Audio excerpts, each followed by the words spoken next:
Yes, so today we are going to discuss a very important topic which is cyclotron. तो आज हम करने वाले हैं अपना साइक्लोट्रॉन। तो देखो ये जो मेरे पास साइक्लोट्रॉन होता है, तो ये साइक्लोट्रॉन एक्चुअली में है क्या? तो देखो ये एक तरीके का डिवाइस है जो कि चार्ज पार्टिकल को एक्सिलरेट कर देता है, चार्ज पार्टिकल की स्पीड को बढ़ा देता है। अब वो चार्ज पार्टिकल कुछ भी हो सकता है, वो प्रोटॉन भी हो सकता है, वो अल्फा पार्टिकल भी हो सकता है, वो ड्यूट्रॉन भी हो सकता है। तो इसका मतलब अगर हमने उसकी स्पीड बढ़ा दी तो बताओ उसकी एनर्जी बढ़ जाएगी या नहीं बढ़ जाएगी? ऑफ कोर्स, क्योंकि हमें पता है काइनेटिक एनर्जी का फॉर्मूला क्या होता है, हाफ एम वी स्क्वायर। तो अगर हमने किसी का एक्सेलरेशन बढ़ा दिया, एक्सेलरेशन बढ़ाने का मतलब उसकी स्पीड बढ़ गई, और अगर उसकी स्पीड बढ़ गई तो एनर्जी भी तो बढ़ जाएगी। सिंपल सा लॉजिक है। It means we can say cyclotron is a device which is used to accelerate the charged particles like proton, alpha particle, neutron, etc. to a very high energy, isn't it? तो ये हमारे पास एक होता है cyclotron. और फिर उसको energise करने के लिए हम उसे डिफरेंट डिफरेंट पर्पसेस के लिए यूज करते हैं, हॉस्पिटल्स में यूज करते हैं, न्यूक्लियर रिएक्टर्स के अंदर उसका यूज करते हैं। तो ये हमारे पास क्या होता है, दिस इज अ साइक्लोट्रॉन। तो देखो अब इसके लिए भी ना हमारे पास ना कुछ डिवाइसेस हैं। तो ये बनाया कैसे जाता है? तो देखो हमारे पास ना इसका अगर मैं एक रफ सा स्ट्रक्चर बनाऊं, तो देखो मेरे पास ना इस साइड क्या लगी होती है, मान लो इस साइड मेरे पास ये मैग्नेट है, और ये वाला जो पोल है ना, ये वाला सर मेरे पास नॉर्थ पोल को रिप्रेजेंट कर रहा है, और ये मेरे पास है साउथ पोल को रिप्रेजेंट कर रहा है। ओके, तो मैंने क्या बोला, दिस इज नॉर्थ पोल, ये नॉर्थ को रिप्रेजेंट कर रहा है और ये साउथ पोल को रिप्रेजेंट कर रहा है। तो अब हमें क्या पता है कि तो मैग्नेटिक फील्ड आएगी राइट, नॉर्थ से साउथ के लिए। तो नॉर्थ से साउथ के लिए ऑफ कोर्स सी बात है मैग्नेटिक फील्ड आ रही होगी, और वो परपेंडिकुलर आ रही होंगी, मतलब ऊपर से नीचे की साइड, इजंट इट? तो ये मेरे पास क्या आ रही है, ये मेरे पास मैग्नेटिक फील्ड आ रही है इस तरीके से, ऊपर से नीचे की साइड। तो ये जो मैग्नेटिक फील्ड है वैसे ऊपर से नीचे की साइड आ रही है। ठीक है भाई, ये तो पता लग गया मेरे को। अब हम देखो हम ना क्या करते हैं, एक मेरे पास ना डाइज होता है। तो वो डाइज एक्चुअली आपको थ्री डायमेंशनली थोड़ा इमेजिन करना पड़ेगा। तो मेरे पास एक डाई होता है, और वो डाई ना हॉलो स्ट्रक्चर होता है। तो वो डाई को हम रखते हैं, तो उस डाई के रखने से क्या होगा, तो उसी के अंदर हम एक चार्ज पार्टिकल को रखते हैं जिससे कि वो गोल गोल घूमने लगता है। अब वो कैसे गोल गोल घूमने लगता है, I am going to show you that, just give me 1 second. मान लो ये मेरे पास एक डाई है, आपको मैंने पहले ही बोला इसको थ्री डायमेंशनली समझना पड़ेगा। तो अगर ये मेरे पास थ्री डायमेंशनली है, यस, तो मान लो ये मेरे पास इस तरीके से, आपको ही थोड़ा सा एज आई से थ्री डायमेंशनली थोड़ा सोचना पड़ेगा। ये मेरे पास इस तरीके से डाइज होते हैं, ये हॉलो स्ट्रक्चर्स बने होते हैं ऐसे। तो आप सोचो ये थ्री डायमेंशनली मतलब एक तरह से आगे और पीछे की साइड, ठीक है ना? ये कोई ऐसा नहीं है कि ये मेरे पास ऐसे ही रखा हुआ है टेढ़ा, ये एक्चुअली लेटा हुआ है, हॉरिजॉन्टली है ये। तो ये आगे और पीछे की साइड है। चलो मैं इसको यहाँ पे ऐसे करके दिखा देता हूँ ताकि लगे कि ये ऐसे थ्री डायमेंशनली है। ठीक है, तो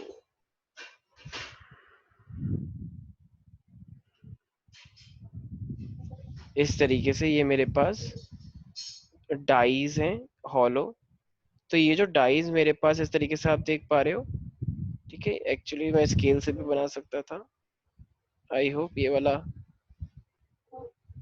तो ये मेरे पास दीज आर दी डाइज, और इसके अंदर हम क्या रखते हैं, बेसिकली चार्ज पार्टिकल को रखते हैं। तो ये इस तरीके से ठीक है। अच्छा देखो अब ना ये जो दो डाइस तुम देख रहे हो, तो इस डाइस को हम किससे कनेक्ट कर देते हैं, ये डाइस को हमने कनेक्ट कर रखा है अल्टरनेटिंग सोर्स से। इसका मतलब अगर अब अल्टरनेटिंग करंट क्या होता है मेरे पास, तो अगर अभी एक एक हिस्सा पॉजिटिव है तो दूसरा हिस्सा क्या हो जाएगा, नेगेटिव। और अगर एक सेकंड में दूसरा हिस्सा नेगेटिव है तो अगला क्या हो जाएगा, पॉजिटिव। तो ये नेगेटिव पॉजिटिव होता रहता है भाई, अल्टरनेटिंग करंट ऐसे ही तो होता है। एक cycle positive negative positive negative positive negative. तो ये अल्टरनेटिंग करंट है मेरे पास। तो ये इस तरीके से शिफ्ट होता रहेगा।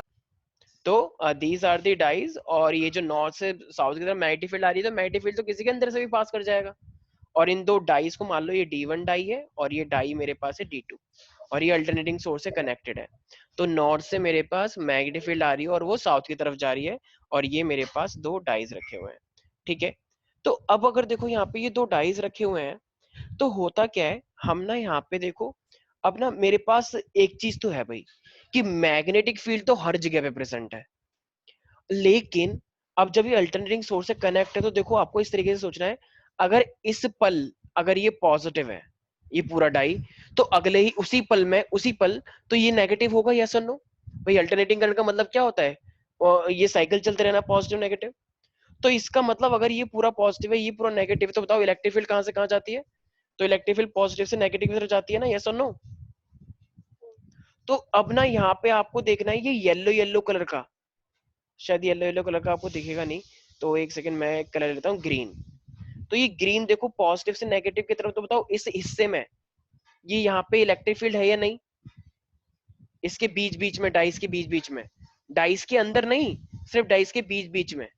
तो ये यहाँ पे क्या है मेरे पास, इलेक्ट्रिक फील्ड, और पूरे हिस्से में क्या है मेरे पास, मैग्नेटिक फील्ड। तो मैग्नेटिक फील्ड तो हर जगह पे है, लेकिन इलेक्ट्रिक फील्ड सिर्फ डाइस के बीच में है। ठीक है, तो अब देखो होता क्या है, अच्छा हमें एक बात पता है कि मैग्नेटिक फील्ड जो इस पूरे में है, तो मैग्नेटिक फील्ड की वजह से क्या हो जाएगा वो, तो मैग्नेटिक फील्ड की वजह से तो उसका पैथवे कैसा हो जाता है, गोल गोल घूमता रहेगा, राइट, सर्कुलर।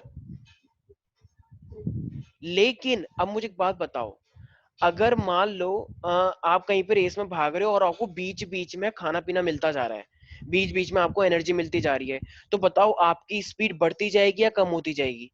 मतलब आपको ग्लूकोज दिया जा रहा है बीच बीच रास्ते में, आप कहीं पे, तो बढ़ती जाएगी, राइट। तो यही तो वो इलेक्ट्रिक फील्ड है, इलेक्ट्रिक फील्ड ही तो एक चार्ज को खींच लेता है। जैसे मान लो इधर इधर पॉजिटिव चार्ज आ रहा है, तो नेगेटिव को देख के वो अट्रैक्ट हो जाएगा ना, और ठीक है, अब वो नेगेटिव में आ गया, फिर अगले ही पल ये नेगेटिव हो जाएगा, तो फिर वो और खिंच जाएगा। तो ये इस तरीके से पॉजिटिव नेगेटिव होता रहता है, अगर ये पॉजिटिव है तो अगले टाइम पे ये पॉजिटिव नेगेटिव हो जाएगा। तो इस तरीके से चार्ज पार्टिकल गोल गोल घूमते हुए एनर्जाइज हो जाता है, मतलब इलेक्ट्रिक फील्ड को देख के वो क्या हो जाएगा मेरे पास, अट्रैक्ट हो जाता है। तो इलेक्ट्रिक फील्ड से वो एनर्जाइज हो जाएगा, मतलब उसके अंदर एनर्जी आती रहेगी टाइम टू टाइम। देखो, अब जैसे कि मान लो मैं रेड कलर से दिखाता हूँ, मान लो एक चार्ज पार्टिकल यहाँ पर है, ठीक है, तो अभी तो ये बस गोल घूम रहा है चार्ज पार्टिकल, मान लो यहाँ पे भी चार्ज पार्टिकल गोल घूम रहा है, लेकिन जैसे ही इलेक्ट्रिक फील्ड के अंदर ये आएगा तो एकदम से तेज हो जाएगा, और वो पॉजिटिव था, देखो अब एक से क्या हो गया, अब ये नेगेटिव हो गया, तो नेगेटिव से अट्रैक्ट होगा नहीं होगा एकदम से? तो ये इस तरीके से गोल गोल घूमता रहता है, ये इस तरीके से ऐसे इसके अंदर, ठीक है। तो इसका पैथवे ऐसे चार्ज पार्टिकल का गोल गोल घूमता रहता है इसके अंदर। ऐसा क्यों? क्योंकि हमें पता है मैग्नेटिक फील्ड जो दी है, मैग्नेटिक फील्ड से वो गोल घूमेगा, और जो बीच बीच में कभी कभी हमें देखने को मिल रहा है एनर्जी वाला हिस्सा, उससे वो एनर्जाइज हो जाएगा, इजंट इट? तो अगर मैं इसका पैथवे देखता हूँ, देखो, अभी मान लो एक चार्ज पार्टिकल ऐसे आ रहा है, तो अभी तो वो गोल घूम रहा है, लेकिन जैसे ही यहाँ पे उसे इलेक्ट्रिक फील्ड दिखी, वो तेज हो गया, तेज हो गया, ठीक है। तो इस तरीके से वो फिर से तेज हो गया, फिर से तेज हो गया, फिर से तेज हो गया। तो बताओ ऐसे करते करते उसका रेडियस बढ़ता हुआ नहीं चला जाएगा? बिल्कुल बढ़ता हुआ चला जाएगा, और हमें तो फॉर्मूला ही पता है, R is equal to M V by B Q. भाई अगर उसकी वेलोसिटी बढ़ती चली जाएगी, तो वेलोसिटी के बढ़ने से रेडियस भी तो बढ़ जाएगी। हमने ही लास्ट क्लास में क्या भी था, लास्ट लेक्चर के अंदर, तो वेलोसिटी अगर बढ़ती है, तो मेरे पास आर भी बढ़ता हुआ चले जाएगा। तो इस तरीके से करते करते उसका वो इतना इतना एनर्जाइज हो जाएगा, इतना बढ़ जाएगा, कि फिर हम उसका यूज कर लेंगे, उसको किसी उससे बाहर निकलवा लेंगे। तो इसका मतलब साइक्लोट्रॉन के अंदर मेरे पास मैग्नेटिक फील्ड और इलेक्ट्रिक फील्ड। अच्छा, यहाँ पे सबसे ज्यादा कौन सी चीज है, इलेक्ट्रिक या मैग्नेटिक? ज्यादा अमाउंट में क्या दे रखा है हमने, इलेक्ट्रिक फील्ड। तो हमने ज्यादा अमाउंट में दे रखा है मैग्नेटिक, और इलेक्ट्रिक सिर्फ क्या है, बीच बीच में, ताकि बीच बीच में उसे डोज मिलता रहे एनर्जी का, ताकि वो तेज होता रहे, ठीक है ना। देखो जैसे मान लो अगर मैंने पॉजिटिव चार्ज भेजा, तो अगर मैंने पॉजिटिव चार्ज भेजा है, तो ऑफकोर्स ये वाली डाई अब क्या होनी चाहिए, नेगेटिव, और ये वाली पॉजिटिव, ताकि इस पॉजिटिव से रिपेल कर जाए और इससे अट्रैक्ट कर जाए, तो वो और तेज हो जाएगा। अब वो जैसे ही यहाँ पे आ रहा होता है, तो अब ये पॉजिटिव हो जाता है, ये नेगेटिव, तो अब इससे अट्रैक्ट करेगा, इससे मतलब इससे रिपेल करेगा, इससे अट्रैक्ट, तो वो और तेज हो जाएगा। Are you getting that? That's why I connected it with alternating source. तो इस तरीके से इनके बीच में ऐसी सिंक्रोनाइजेशन होनी चाहिए। Got it? This is the basic concept. तो इसका मतलब ये था मेरे पास साइक्लोट्रॉन का बेसिक कॉन्सेप्ट। तो अब हम यहाँ पे आराम से बोल सकते हैं what is cyclotron. So it is a device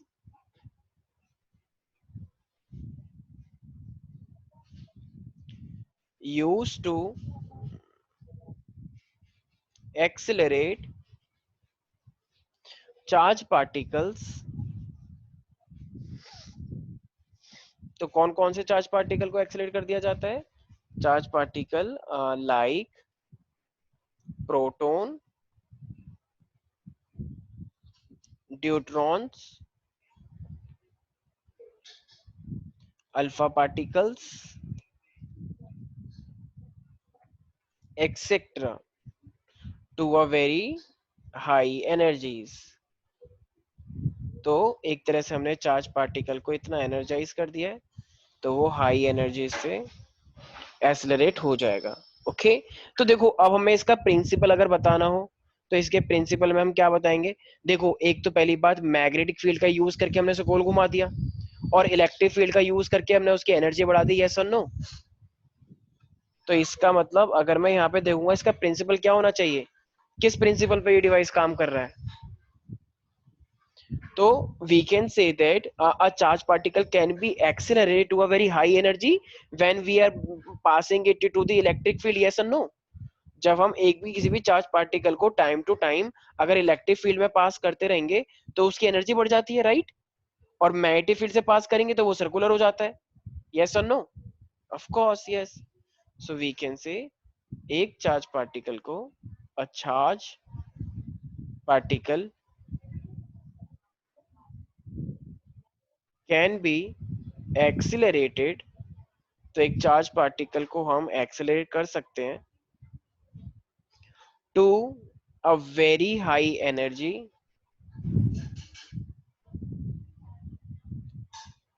bye making it pass through the. तो किससे पास करवा के? By making it pass through electric field. अच्छा, इलेक्ट्रिक फील्ड ज्यादा हाई नहीं होनी चाहिए, ज्यादा स्ट्रांग नहीं होनी चाहिए और ज्यादा वीक भी नहीं होनी चाहिए। Bye making it pass through the electric field. अच्छा, वो इलेक्ट्रिक फील्ड में कंटिन्यूअसली है या अल्टरनेटली हम उसे पास कर रहे हैं? ऑफ कोर्स अल्टरनेटली पास कर रहे हैं ना, टाइम टू टाइम। तो can we say that a number of times.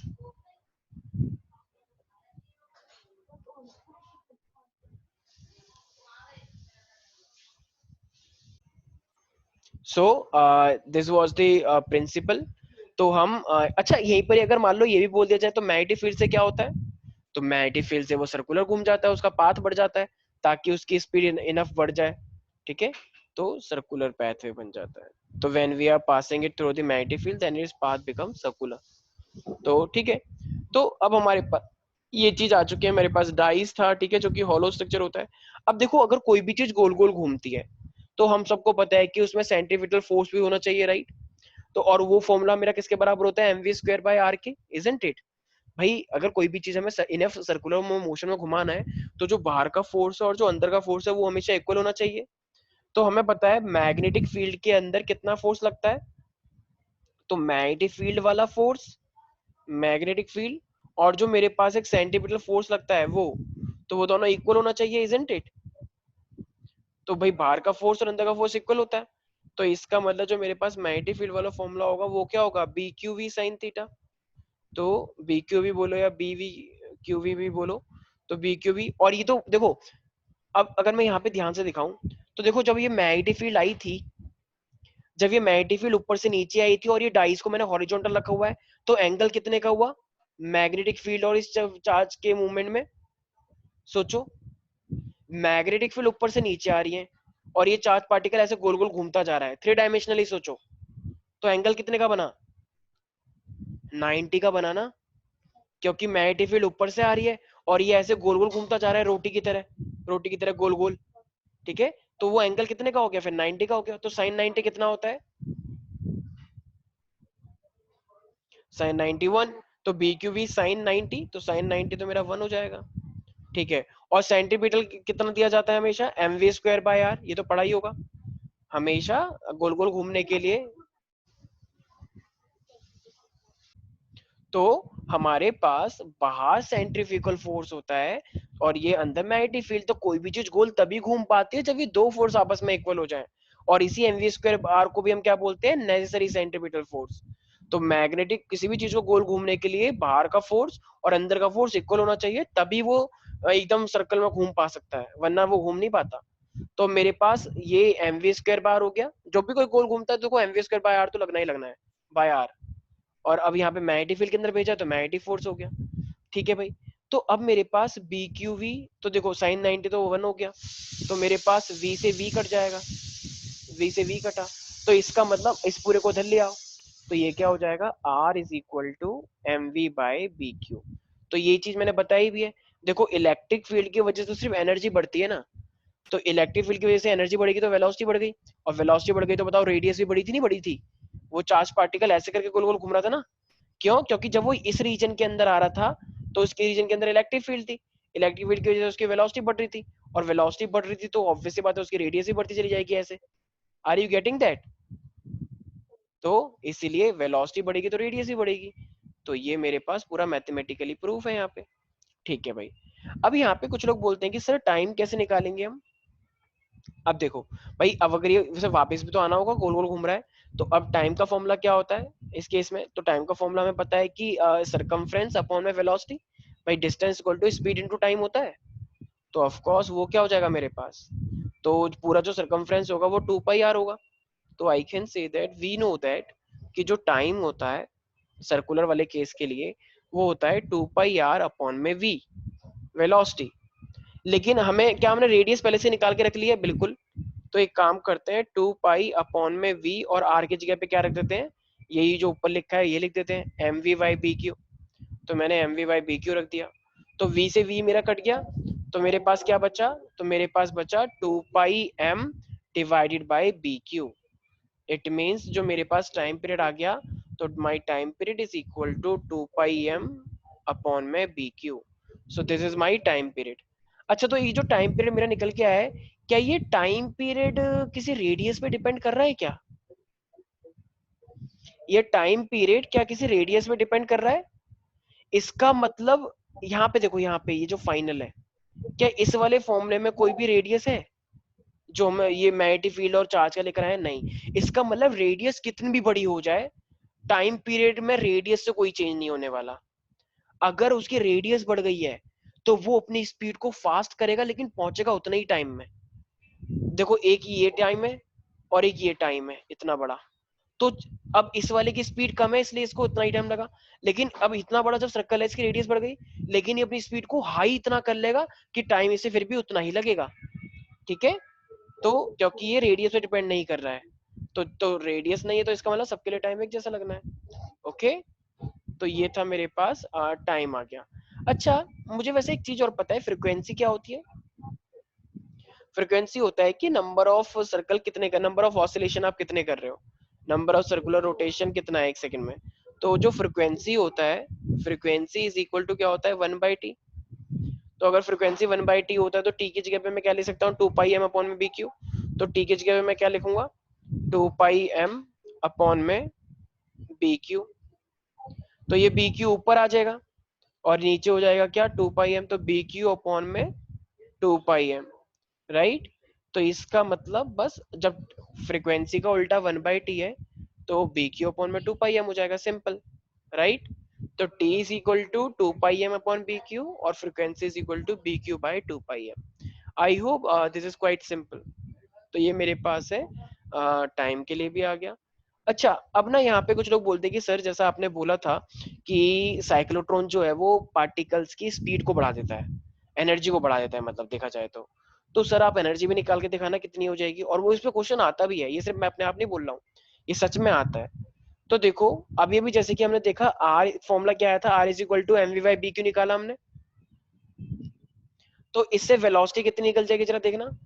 तो इसी से वेलोसिटी अगर निकालेंगे तो क्या हो जाएगा, बी क्यू आर अपॉन में एम, यस और नो। तो इससे मैंने वेलोसिटी की वैल्यू निकाल ली इस वाले से ही। तो अब हमें पता है, अब देखो काइनेटिक एनर्जी निकालनी है हमें। अब भाई चार्ज पार्टिकल अगर मोशन में है तो काइनेटिक एनर्जी का फॉर्मूला क्या होता है, सबको पता है, kinetic energy is equal to half M V square होता है। तो हाफ एम वी स्क्वायर होता है, तो देखो हाफ की जगह पे हाफ, एम की जगह पे एम, और वेलोसिटी मैंने पहले ही निकाल के रखी हुई है, राइट। तो वेलोसिटी कितनी हो जाएगी, B square Q square R square divided by M का स्क्वायर। यस और नो। तो m से m कट जाएगा, क्या कुछ और कट रहा है, नहीं। तो इसका मतलब काइनेटिक एनर्जी अगर वो आपसे बोलेगा, तो काइनेटिक एनर्जी का फॉर्मूला क्या हो जाएगा, B square Q square R square divided by 2m। So this is my kinetic energy for the cyclotron. तो यहाँ पे एक बार नीट में भी क्वेश्चन आ रखा था, नीट में क्वेश्चन आया था कि मान लो अगर आपने अगर आपके पास कोई प्रोटॉन था, और प्रोटॉन के बाद अब आपने उसे ले लिया अल्फा पार्टिकल को, तो बताओ काइनेटिक एनर्जी कितने टाइम्स हो जाएगी। देखो, अगर तुम्हें पता है कि अगर अगर मेरे पास प्रोटॉन का चार्ज ई होता है, तो अल्फा पार्टिकल का चार्ज कितना होता है, 2e, वो डबल होता है उसका, राइट। अगर प्रोटॉन का चार्ज ई होता है तो अल्फा पार्टिकल का डबल होता है उससे, ये चीज पता होनी चाहिए। तो देखो, जब ई था तो काइनेटिक एनर्जी कुछ आ रही थी, अब जब अल्फा पार्टिकल लिया तो अल्फा पार्टिकल पे चार्ज कितना होता है, डबल। तो जरा बताना काइनेटिक एनर्जी कितनी हो जाएगी। ऑफ कोर्स 4 टाइम्स, 4 टाइम हो जाएगी, क्यों, क्योंकि देखो, जब ये Q, जब ये मेरे पास Q था, तो Q था तो मेरे पास काइनेटिक एनर्जी आई, और जब ये Q मेरे पास 2 टाइम्स हो जाएगा, तो जब मैं Q को 2 टाइम्स लिखूंगा तो बताओ ये 4 टाइम्स नहीं हो जाएगा पूरा, क्योंकि अल्फा पार्टिकल डबल होता है प्रोटॉन से। तो ये टू टू जा कितना हो जाएगा, 4, और बाकी सब अंदर आ जाएगा, राइट। तो इसका मतलब अल्फा पार्टिकल के लिए कितना हो जाएगा मेरे पास, फॉर अल्फा पार्टिकल, तो वो काइनेटिक एनर्जी मेरी मतलब 4 टाइम्स हो जाएगी। देखो कितनी अच्छी बात है, मतलब चार्ज को डबल करने से काइनेटिक एनर्जी 4 टाइम्स बढ़ गई। Are you getting that. अच्छा, यहीं पर ही ना एक क्वेश्चन आता है कि we can not use electrons for the cyclotron, ऐसा क्यों। देखो, इलेक्ट्रॉन का जो मास होता है ना, वो मास बहुत ही कम होता है। इलेक्ट्रॉन का मास क्या होता है, बहुत ही कम होता है। तो जब इलेक्ट्रॉन का मास, देखो ये नीचे की साइड लिखा है ना, तो जब इलेक्ट्रॉन का मास बहुत ही कम होता है, तो बताओ उसकी काइनेटिक एनर्जी बहुत ज्यादा हो जाएगी या बहुत कम हो जाएगी। देखो, मेरे पास मास इतना कम होता है इलेक्ट्रॉन का कि काइनेटिक एनर्जी उसकी इतनी ज्यादा हो जाएगी, इतनी ज्यादा हो जाएगी कि वो कब कहाँ उड़ गया पता ही नहीं चलेगा, एकदम फुर हो जाएगा वो। तो उस साइक्लोट्रॉन के अंदर वो एकदम इतनी स्पीड से कहाँ भग गया हमें पता ही नहीं चलेगा, मतलब कहाँ वो उड़ जाएगा कहाँ चले जाएगा, हमें कुछ दिखाई नहीं देगा। तो इसका मतलब क्या हम इलेक्ट्रॉन्स को यूज कर सकते हैं, नहीं कर सकते। तो इलेक्ट्रॉन्स को यूज करेंगे तो हमें यही नहीं पता चलेगा कि वो चला कहाँ गया, उसकी स्पीड एकदम इतनी बढ़ जाएगी। So electrons cannot be accelerated in a cyclotron. Why? Because it can produce a large amount of energy. Yeah, we can say a large increase in their energy uh, would be there because their high velocity. ठीक है, तो वो क्या होगा, then it throws out the electrons out of the dies, तो वो dies से electron एकदम बाहर निकल जाएगा। ठीक है। आई और एक चीज और, क्या मैं न्यूट्रॉन को साइक्लोट्रॉन के अंदर यूज कर सकता हूँ, न्यूट्रॉन को। देखो, ये चार्ज है, क्या न्यूट्रॉन के ऊपर कोई चार्ज होता है, नहीं होता है। तो जब न्यूट्रॉन के ऊपर कोई चार्ज नहीं होता है तो क्या हम उसको साइक्लोट्रॉन में यूज कर पाएंगे, बिल्कुल नहीं कर पाएंगे। भाई इसके पास चार्ज है, प्रोटॉन के पास चार्ज होता है, इलेक्ट्रॉन को तो वैसे ही मास कम है तो यूज नहीं कर पाते। अल्फा के पास चार्ज होता है, ड्यूट्रॉन के पास चार्ज होता है, इसलिए हम ये सब यूज कर पाते हैं। लेकिन न्यूट्रॉन के पास चार्ज नहीं होता, तो जब चार्ज ही नहीं होगा तो ये सब कितना हो जाएगा, जीरो नहीं हो जाएगा, काइनेटिक एनर्जी पूरी जीरो हो जाएगी। क्यों, क्योंकि न्यूट्रॉन के पास चार्ज ही नहीं है।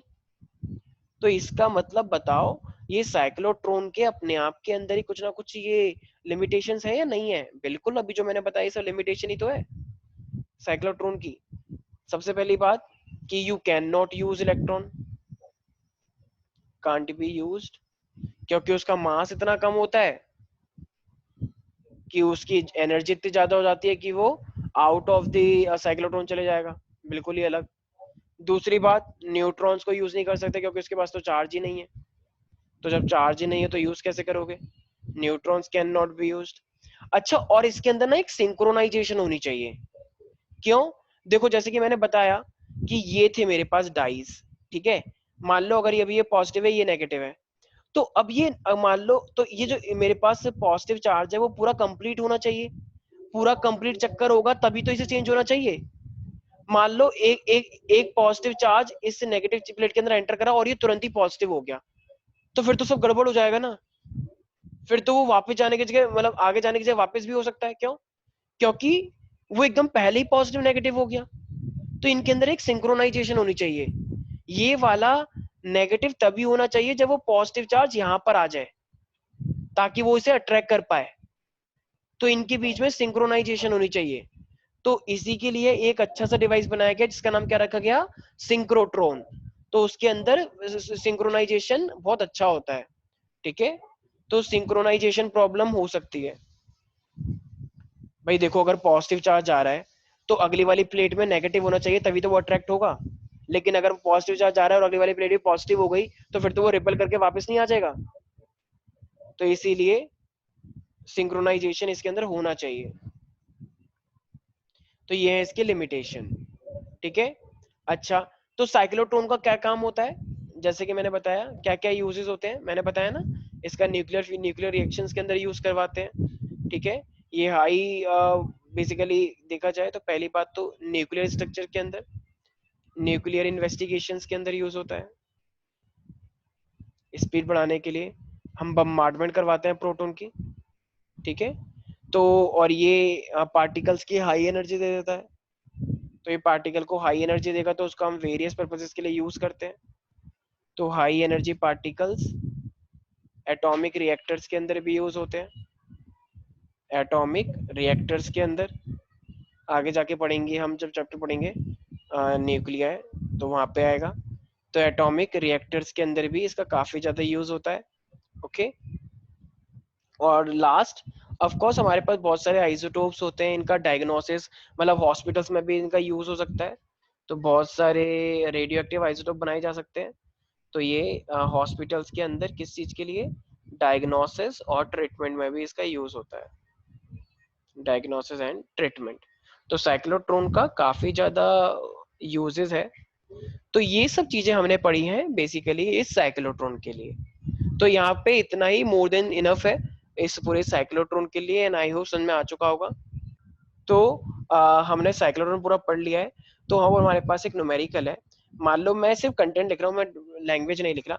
मान लो आपको फ्रिक्वेंसी दे रखी है उसकी, रेडियस आपको सेंटीमीटर में दे रखा है, तो मैं मीटर में कन्वर्ट करना होता है। तो हम 100 से डिवाइड कर देंगे, 100 से डिवाइड करेंगे तो कितना हो जाएगा, 0.5 मीटर। Right, 0.50 metre. तो ये मेरे पास मीटर आ गया।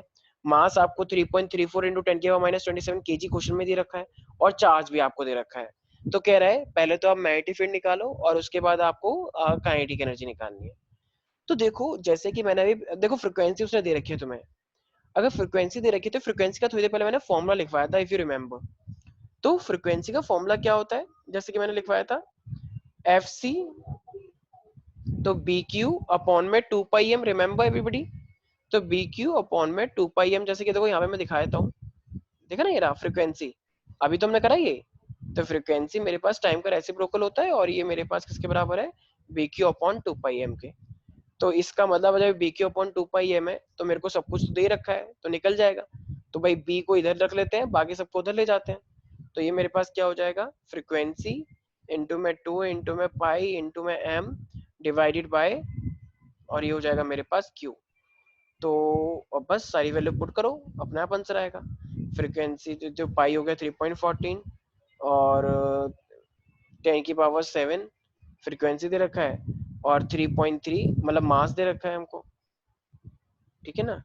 तो वैल्यू रख सकते हैं हम यहाँ पे, चार्ज की वैल्यू दे रखी है, ये भी रख सकते हैं। तो कैलकुलेट तो हम खुद ही कर सकते हैं ना, तो कैलकुलेशन हम कर लेंगे। तो ये मेरे पास मैग्नेटिक फील्ड आ जाएगी कैलकुलेट करने के बाद। मैग्नेटिक फील्ड हमेशा टेस्ला में निकलती है। अब मेरे पास काइनेटिक एनर्जी पूछ रहा है। अब काइनेटिक एनर्जी का भी थोड़ी देर पहले हमने फॉर्मूला निकाला, इफ यू रिमेम्बर। तो काइनेटिक एनर्जी भी तो निकाली है, देखो ये रहा। तो काइनेटिक एनर्जी का फॉर्मूला क्या निकल के आया, देखो B square Q square R square upon में 2m। ये तो मेन फॉर्मूला था, ये तो अल्फा पार्टिकल के लिए तो बताया था, क्योंकि चार्ज डबल हो जाता है। लेकिन मेन फॉर्मूला क्या है, B square Q square R square upon में 2m। तो इसका मतलब जब मैं यहाँ पे पुट करूंगा तो मेरे पास क्या आ जाएगा, काइनेटिक एनर्जी।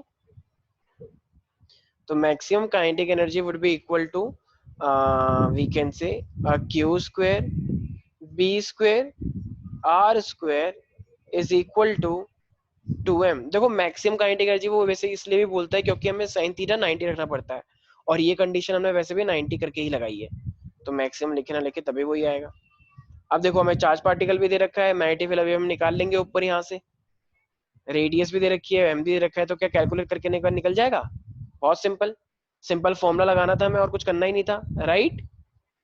तो ये बात मेरे पास क्या है, बहुत ही सिंपल है, इजंट इट, यस और नो। तो मैग्नेटिक फील्ड और काइनेटिक एनर्जी का फॉर्मूला लगा के हम ये चीज निकाल सकते हैं, ठीक है।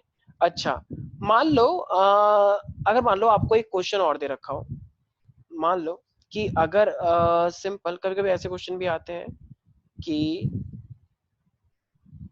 आपको एक, मान लो कोई भी, क्या मैं इलेक्ट्रॉन को यूज कर सकता हूँ, मैं इलेक्ट्रॉन को यूज नहीं कर सकता पहली बात तो इलेक्ट्रॉन अगर पूछ दिया जाए तो हम इलेक्ट्रॉन को यूज क्यों नहीं कर सकते, क्योंकि उसका मास बहुत कम होता है, उसकी एनर्जी सडनली बहुत हाई हो जाएगी, और सडनली अगर बहुत हाई हो जाएगी तो वो साइक्लोट्रॉन के लिए सही नहीं है, वो ढंग से काम नहीं करती है, तो इलेक्ट्रॉन तो हम भूल ही जाते हैं। मान लो प्रोटॉन दे रखा है, तो प्रोटॉन में मान लो अगर आपको उसकी वेलोसिटी दे रखी है, मास दे दिया मान लो, ठीक है, और चार्ज तो हमें पता ही होता है उसका, और मैग्नेटिक फील्ड दे रखी है, तो कह रहा है कि वो सर्कुलर में घूम गया, तो बताओ सर्कुलर की रेडियस कितनी होगी, तो क्या मैं उसकी रेडियस निकाल सकता हूँ। बिल्कुल निकाल सकते हैं, क्योंकि रेडियस का फॉर्मूला हमने क्या पढ़ा है, M V by B Q, right. तो M V by B Q से मेरे पास अगर सारी चीजें दे रखी है तो मैं रेडियस भी निकाल लूंगा, और रेडियस निकाल लेंगे तो मतलब ये से, और काइनेटिक एनर्जी तो हमें फॉर्मूला पता ही है, काइनेटिक एनर्जी का भी हमने मान लो काइनेटिक एनर्जी भी बोल दिया जाए, तो Q square B square R square upon में 2m, तो इस तरीके से भी मेरे पास ये चीजें निकल जाएंगी, isn't it, this is quite simple। तो इस तरीके से हम ये सारे टाइप के क्वेश्चन आसानी से निकाल सकते हैं। ओके, सो नाउ देखो, हमको एक क्वेश्चन दे रखा है कि मान लो आपको दे रखा है एक प्रोटॉन, ठीक है, और आपको दे रखा है एक अल्फा पार्टिकल, तो आपको प्रोटॉन और अल्फा पार्टिकल हमें दोनों एक साइक्लोट्रॉन में पास किए, कह रहा है अब इन दोनों की काइनेटिक एनर्जी का क्या रेशियो निकलना चाहिए। तो देखो पहली बात, तो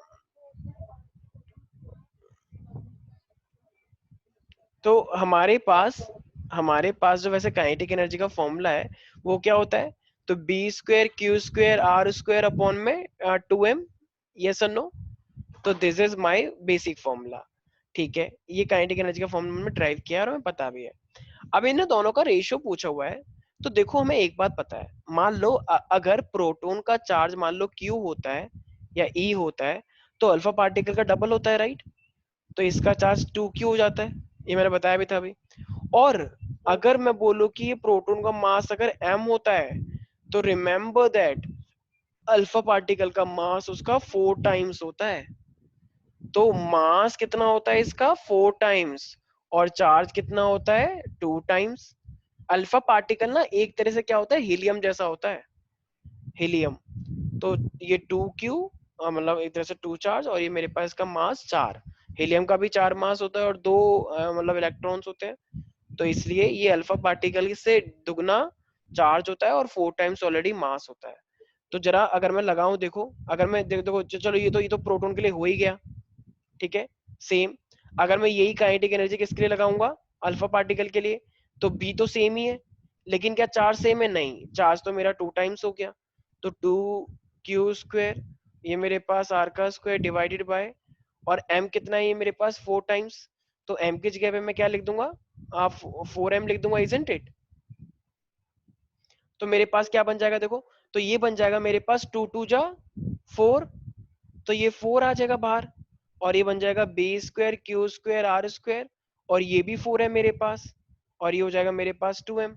तो आपको नहीं लगता कि ये 4 से 4 कट जाएगा मेरे पास, तो जब ऊपर वाले 4 से ये नीचे वाला फोर्स 4 कट गया, तो मेरे पास क्या आया, काइनेटिक एनर्जी, तो मेरी काइनेटिक एनर्जी तो वही आ गई जो पहले थी, तो ये भी B square Q square R square upon में 2m, तो मेरे पास काइनेटिक एनर्जी आ गई, राइट। तो ये भी मेरे पास एक काइनेटिक एनर्जी है, और ये भी, तो ये दोनों सेम है या डिफरेंट भाई पूरी पूरी सेम है, तो इसका मतलब दोनों का रेशियो क्या आएगा, काइनेटिक एनर्जी प्रोटॉन और काइनेटिक एनर्जी अल्फा पार्टिकल, भाई दोनों ही पूरा सेम आ गया, क्योंकि 4 से 4 कट गया पूरा का पूरा, ऊपर स्क्वायर था तो वो 4 हो गया, 4 से 4 कट गया, तो दोनों का रेशियो कितना आएगा, 1:1 नहीं आएगा, क्योंकि पूरा पूरा कैंसिल आउट हो गया। तो इसका मतलब हाँ, अगर वो सिर्फ ये बोलता कि सिर्फ चार्ज डबल है, तो अगर सिर्फ चार्ज डबल होता तो वो मेरे पास रेशो 1:4 आ जाता, लेकिन मास भी डबल होता है अपने आप में, तो 4 से 4 कट गया, तो इसलिए वो क्या आया, 1:1 आया। I hope it is clear. तो इस टाइप के न्यूमेरिकल्स भी काफी आते हैं, हमें बस फॉर्मूला पता होना चाहिए। तो it is all about your cyclotron, and I don't think so किसी को भी यहाँ पे कोई डाउट होगा। तो फॉर्मूले पता होने चाहिए, बाकी तो हम अपने आप कर ही लेंगे।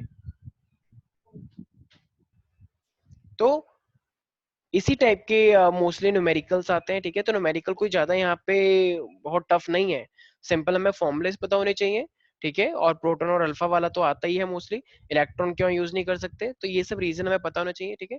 तो आई होप सब बच्चों को यहाँ पे जितने बच्चे सुन रहे हैं तो उन सबको समझ में आ चुका होगा, ठीक है। तो ये साइक्लोट्रॉन काफी इंपॉर्टेंट पोर्शन है, और बोर्ड का काफी फेवरेट टॉपिक है। जब वो साइक्लोट्रॉन नहीं पूछते तो न्यूमेरिकल पूछ लेते हैं, वैसे तो मोस्टली टाइम वो साइक्लोट्रॉन ही पूछते हैं, ठीक है। तो चलो आज के लिए इतने ही रहने देते हैं, बाकी मिलते हैं नेक्स्ट लेक्चर में, ठीक है। आई होप सब बच्चों को ये वाला पोर्शन समझ में आ चुका होगा, ठीक है भाई। चलो बाय बाय, टेक केयर, मिलते हैं नेक्स्ट लेक्चर में।